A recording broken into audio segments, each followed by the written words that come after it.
Hello friends. आज गुरुवार का दिन था। ऑप्शन के एक्सपायरी का दिन था, वीकली एक्सपायरी। और आज भी मार्केट में बहुत गिरावट हुई है।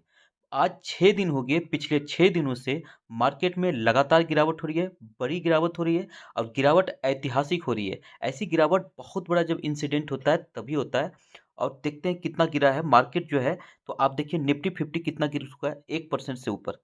अगर सेंसेक्स की बात करें तो सेंसेक्स भी आप देखेंगे तो ये भी लगभग 1.5% के आसपास गिरा हुआ है।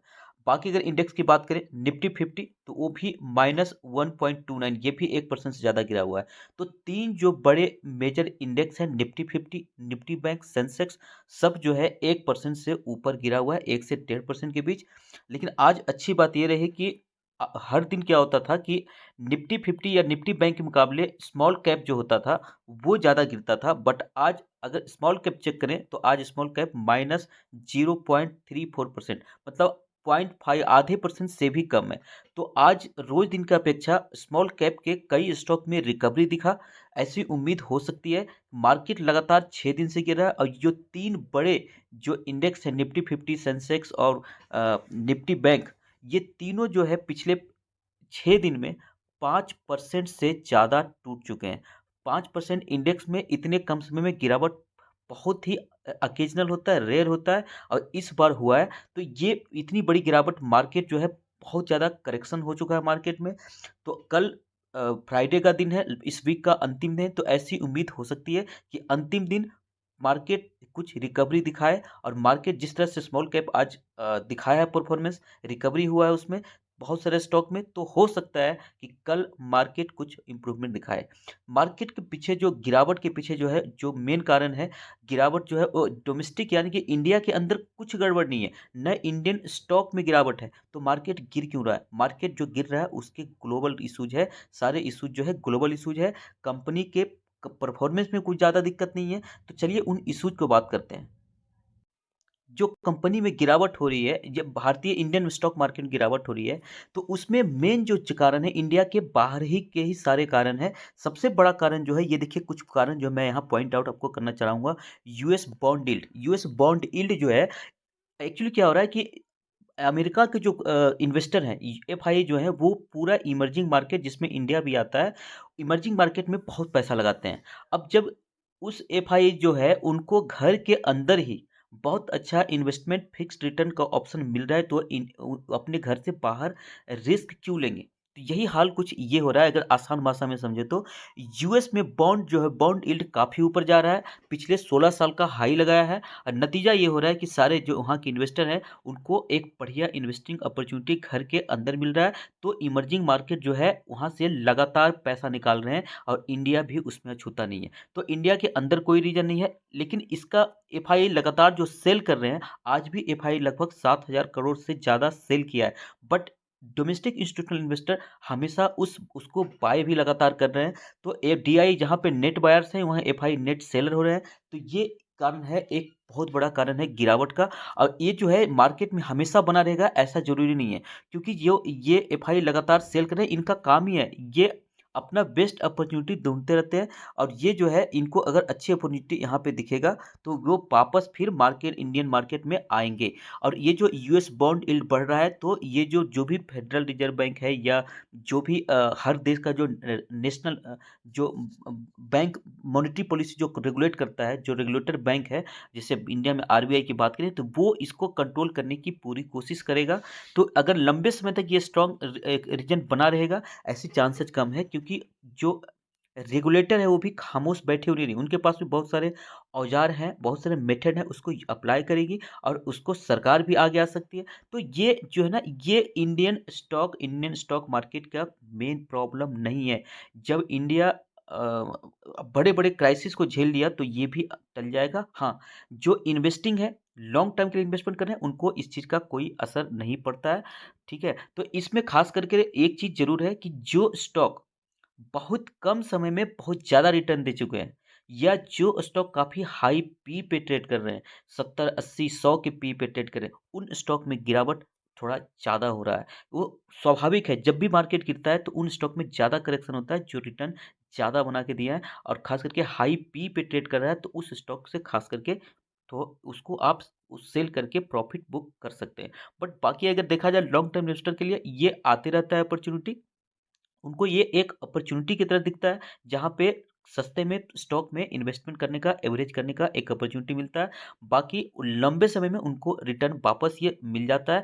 वापस आप देखेंगे मार्केट रिकवर करेगा और जोरदार रिकवर करेगा। तो चिंता की बात ज़्यादा है नहीं। हाँ, फॉर द टाइम बिंग जो नए हैं उनको ज़रूर ये डर लगेगा। सेकेंड रीज़न जो है हमास इज़राइल वार, जो कोई भी जो वार होता है ना, वो हमेशा नेगेटिव होता है। नेगेटिव जो समृद्धि या प्रोग्रेस शांति में हो सकता है, वो कभी युद्ध में नहीं हो सकता। तो युद्ध एक ऐसे नकारात्मक माहौल लेके आता है। अभी जो युद्ध चल रहा है इसका जो इम्पैक्ट है बहुत बड़ा नहीं होने वाला है, क्योंकि अभी पिछले कुछ दिनों में देखा कि हमास इजराइल बारे में बहुत ज़्यादा उठापटक हुई।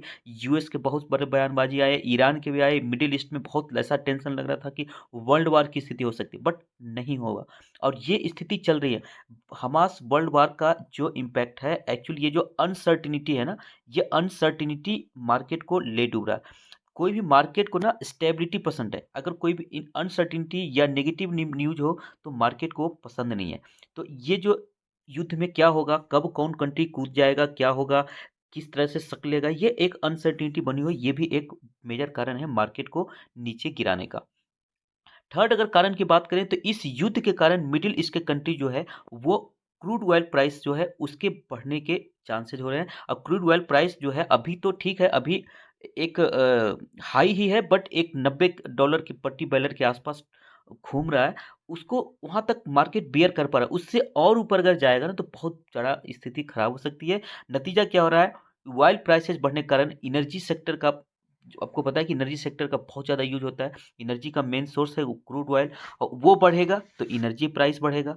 और बहुत सारे इंडस्ट्री है, केमिकल इंडस्ट्री, पेंट इंडस्ट्री और सारी इंडस्ट्री जिसका जो मेन कच्चा रॉ मटेरियल जो होता है, कच्ची सामग्री जो होता है वो क्रूड ऑयल से बनता है। तो अगर वो बढ़ेगा तो इम्पोर्ट कॉस्ट बढ़ेगा, ये ट्रांसपोर्ट का कॉस्ट बढ़ेगा।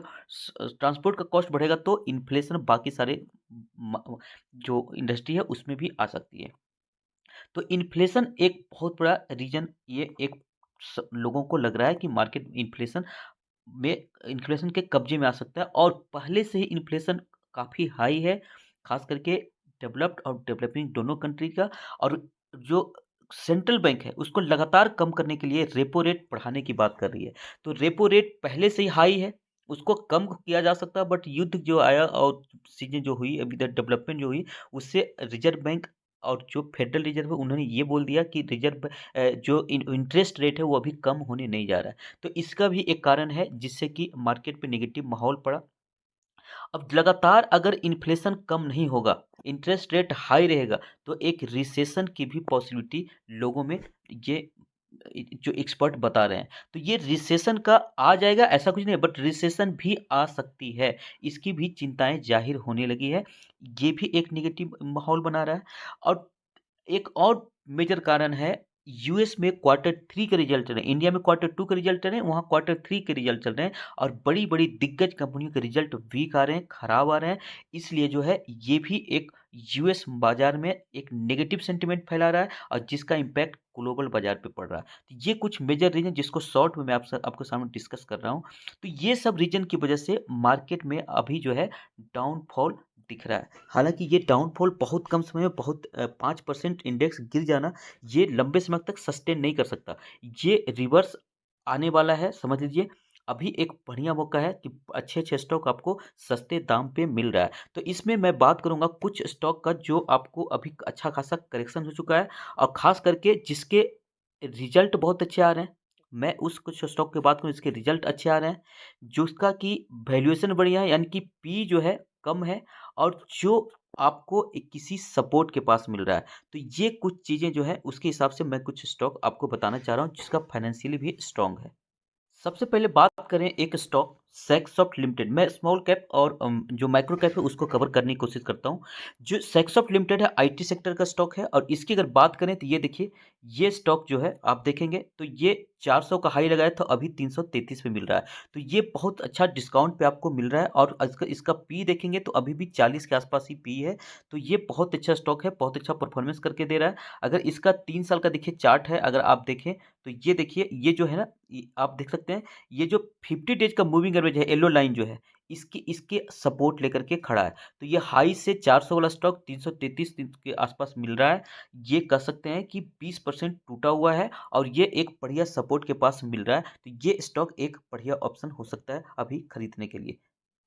दूसरी स्टॉक की बात करें तो ये है SKM egg products India limited. SKM egg प्रोड के नाम से ट्रेड करता है। इसका एग का बिजनेस है, एग पाउडर का बिजनेस है। ये भी स्टॉक अगर बात करें तो ये भी स्मॉल कैप स्टॉक है। ये भी देखिए 560 का हाई लगाया था, अभी 400 पे मिल रहा है। मतलब ये भी स्टॉक आपको 20% डिस्काउंट पे मिल रहा है इस गिरावट में। और अगर पी बात करें तो देखिए बहुत ही सस्ती मिल रही है, सिर्फ 10 के पी पे मिल रही है। अफलातून इसके रिजल्ट है, बहुत ही जबरदस्त रिजल्ट दिखा रही है कंपनी। इसके भी अगर 3 साल का अगर चार्ट लगाएं तो 3 साल का चार्ट देखिए ये आपके सामने है। अगर आप इसको देखेंगे तो ये देखिए ये भी स्टॉक जो है 50 डेज के मूविंग एवरेज के पास सपोर्ट एकदम ले रहा है। तो ये जो सपोर्ट ले रहा है ना, यहाँ से ये रिवर्स और इसमें स्टार्ट हो सकता है। और आज इन स्टॉक में रिकवरी हुई भी है। तो ये भी स्टॉक का हर मामले में बढ़िया है, सस्ते प्राइस पे आपको मिल रहा है और बहुत अच्छा रिटर्न देने के बावजूद ये भी स्टॉक को आप कंसीडर कर सकते हैं। चलिए नेक्स्ट स्टॉक को देखते हैं। है उसकी अगर बात करें तो देखिए ज्योति रेजिन्स एंड अधेसिव लिमिटेड। ये जो है अधेसिव प्रोडक्ट बनाती है। ये यूरो के नाम से इसको इसका ब्रांड ट्रेड करता है। तो ये फेविकोल का एक तरह से कंप्यूटर आप इसको कंसीडर कर सकते हैं। ये भी स्मॉल कैप स्टॉक है। इसका भी देखेंगे 1780 का हाई लगाने के बाद अभी आपको 1468 पे आपको मिल रहा है। तो ये भी स्टॉक अपने हाई से काफ़ी टूटा हुआ है। तो ये भी स्टॉक जो है आपको इसको कंसीडर कर सकते हैं। ये भी देखिए 33 के पी पे मिल रहा है, अच्छे पी पे मिल रहा है। और ये भी स्टॉक अगर देखें इसके रिजल्ट अच्छे आ रहे हैं, कंपनी के बिजनेस बढ़िया है। अगर इसका भी 3 साल का चार्ट लगाएं तो ये अगर आप देखेंगे तो ये जो है अभी जो है ये जो ब्लैक लाइन है 200 मूविंग डेज, 200 डेज का जो मूविंग एवरेज है उसके आसपास ये भी अपडेट कर रहा है। देखिए कभी भी ये 200 मूविंग डेज को ब्रेक नहीं किया है। तो ये इसका बहुत अच्छा सपोर्ट देता है। तो ये 200 मूविंग डेज को ब्रेक करेगा, इसके चांसेस बहुत कम है। और यहाँ से ये भी स्टॉक ऊपर जाने के लिए खड़ा है। तो इसको भी आप कंसीडर कर सकते हैं। नेक्स्ट जो स्टॉक है वो है डायनामिक केबल लिमिटेड, DYCL के नाम से ट्रेड करता है। ये स्टॉक भी स्मॉल कैप कैटेगरी का स्टॉक है। ये स्टॉक की अगर बात करें, देखिए पिछले दिन ये जो है 617 का हाई लगाया था और अभी आपको 436 पे मिल रहा है। तो ये स्टॉक की अगर बात करें तो ये तो बहुत ज़्यादा टूटा हुआ है। ये 35-40% आपको टूटा हुआ है। तो ये स्टॉक जो है आप कंसिडर कर सकते हैं। देखिए उसके बावजूद ये जो है अभी कितने पी पे मिल रहा है, तो ये आप देख सकते हैं कि सिर्फ 27 के पी पे स्टॉक अभी आपको मिल रहा है। और जिसके भी रिजल्ट और हर चीज़ जो है ना बहुत ही ज़बरदस्त आ रहा है। तो ये स्टॉक भी बहुत बढ़िया है, लॉन्ग टर्म में बहुत अच्छा पैसा बना के देगा। ये स्टॉक भी देखेंगे तो ये देखिए ये एक सपोर्ट के आसपास आके ट्रेड कर रहा है। ये बहुत लंबे समय का सपोर्ट है और इस सपोर्ट से ये भी स्टॉक ऊपर उठ सकता है। तो ये भी स्टॉक बहुत अच्छा है, इसको भी कंसीडर कर सकते हैं। नेक्स्ट जो स्टॉक है वो है देखिए प्रकाश पाइप लिमिटेड, PPL। ये पाइपिंग सेक्टर प्लास्टिक पाइप बनाती है। और इसकी अगर बात करें तो ये भी स्टॉक देखिए माइक्रो कैप कैटेगरी का स्टॉक है। ये देखिए 446 का हाई लगा था और अभी 356 पे मिल रहा है। मतलब ये भी स्टॉक आपको 20% टूटा हुआ है। और ये स्टॉक की बात करें तो ये भी देखिए इसका पी देखिए सिर्फ 21 के पी पे मिल रहा है। ये भी सस्ते में आपको मिल रहा है। और ये स्टॉक भी अगर देखें तो हाई से काफ़ी नीचे ट्रेड कर रहा है। ये देखिए ये यहाँ पे ट्रेड कर रहा है। तो ऐसा नहीं है कि ये बिल्कुल किसी सपोर्ट के पास है, बट ये हाई से काफ़ी टूटा हुआ है। और आज ये भी स्टॉक में रिकवरी दिखा है। तो ये भी स्टॉक अब वापस ऊपर जा सकता है। ये बहुत अच्छा रिटर्न दिया है, बट जो इसका पी रेशियो है काफ़ी कम है, इसलिए ये इसका भी वैल्यूएशन काफ़ी सही मिल रहा है। इसको भी आप कंसीडर कर सकते हैं। बहुत ही शानदार स्टॉक है। नेक्स्ट जो स्टॉक है वो देख सकते हैं बीनस पाइप। बीनस पाइप भी बहुत अच्छा स्टॉक है, बहुत बढ़िया इसका भी रिजल्ट चल रहा है। इसकी भी अगर बात करें तो ये भी देखिए स्मॉल कैप कैटेगरी का स्टॉक है। ये भी स्टॉक 1579 मतलब कि कह सकते हैं 1600 का हाई लगाया था और अभी 1300 के आसपास ये भी स्टॉक मिल रहा है। ये भी स्टॉक 20% टूटा हुआ है। और इसका पी रेशियो देखिए, इसका पी रेशियो थोड़ा सा हाई है, 42 के पी पे ट्रेड कर रहा है। तो ये थोड़ा सा आपको हाई दिख रहा है, बट ये स्टॉक जो है ना बहुत अच्छा स्टॉक है। और इसका जो है आपको रिजल्ट वगैरह बहुत शानदार आ रहा है। और ये देखेंगे तो ये बहुत लंबे समय से इसी के आसपास इसको घूम रहा है। तो ये भी स्टॉक हाई से काफ़ी नीचे 20% डाउन मिल रहा है। ये भी स्टॉक आप कंसीडर कर सकते हैं। लास्ट में एक ऐसे स्टॉक कवर करूंगा, सिलचर टेक्नोलॉजी। बहुत ही बढ़िया स्टॉक है। ये स्टॉक बहुत गिरा हुआ ऐसा नहीं है, बट ये स्टॉक बहुत सस्ते पी पे मिल रहा है और स्टॉक में बहुत दम है। ये देखिए ये 2625 का हाई लगाया है और 2500 पे भी मिल रहा है। तो ये स्टॉक ऑल टाइम हाई पे ट्रेड कर रहा है, लेकिन इसका पी रेशियो देखिए तो सिर्फ 27 के पी पे ट्रेड कर रहा है, जबकि इसके रिजल्ट वगैरह बहुत शानदार आ रहे हैं और बाकी परफॉर्मेंस इसके ज़बरदस्त है। इसलिए इस स्टॉक को मैं आपको बताऊंगा कि इसको भी आप कंसीडर कर सकते हैं। इसका वैल्यूएशन अभी काफ़ी सस्ता है लगातार ऊपर जाने के बावजूद। तो ये स्टॉक भी आप कंसीडर कर सकते हैं। तो ये कुछ स्टॉक थे जो कि आज गिरावट के माहौल में, आज के माहौल में आप इसको कंसीडर कर सकते हैं। जब रिकवरी अभी स्टार्ट हुआ है, क्या पता कल हो सकता है लास्ट डे है वीक का, तो कल मुझे लग रहा है कि इसमें भारी निशान में मार्केट होने चाहिए, बट कुछ नहीं कर सकते। कौन सा स्टॉक गिरेगा, कौन सा स्टॉक नहीं गिरेगा, ऐसी कोई भी जो है ना एकदम 100% भविष्यवाणी नहीं कर सकता। इसलिए इन्वेस्टर्स को जो है अच्छे स्टॉक में पैसा लगा के बैठना पड़ता है, लंबे समय में बहुत अच्छा रिटर्न मिल जाता है। लेकिन वैसे स्टॉक जो बहुत अच्छा रिटर्न कम समय में बना के दिया है, जिसका वैल्यूएशन काफ़ी ज़्यादा हाई हो गया है, वैसे स्टॉक में गिरावट इस तरह के जो होता है ना, से जब आता है मौसम, तो बहुत ज़्यादा गिरावट होती है। तो वैसे स्टॉक में आप सेलिंग कर सकते हैं, बाकी स्टॉक को आप सेल करने की ज़रूरत नहीं है। हाँ, ये जो है एवरेज करने का एक बढ़िया मौका है, तो इसके लिए आप कंसिडर कर सकते हैं।